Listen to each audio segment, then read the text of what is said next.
This is from Father Christopher. He writes, worried that young people are coming to church for the wrong reasons, nervous about the quiet revival. Well, okay, but have you asked some young people why they're coming to church? I did, and here's what they told me.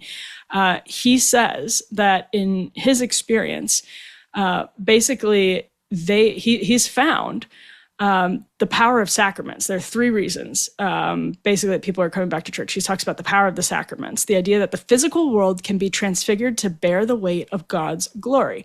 He talks about that it's connected to the possibility of real community, like literally people talking to each other face to face, investing in one another's lives, looking out for one another, destroying the loneliness that is crippling our mental health and corroding our public sphere. Ryan talked about how, in some cases, the loneliness crisis has boosted the popularity of podcasts, maybe even like this one, because people are looking for almost someone to hang out with that they know and they get to love and trust over a period of time.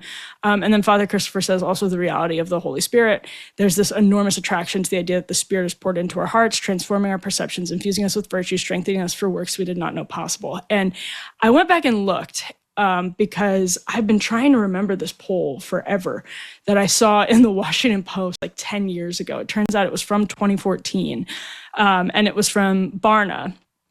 And what they found basically was that millennials at the time, so this was a survey in 2014 of 18 to 29-year-olds, greatly preferred. I highly recommend looking at it because it was a really, really well done survey, and even just like showed people images of more traditional altars, divided them into really helpful subgroups, whether they're churched, unchurched, or marginally churched, and just tried to get some of their preferences on all of this. But this chart in particular is helpful. If you're listening to this, it says, select the word that describes your ideal church.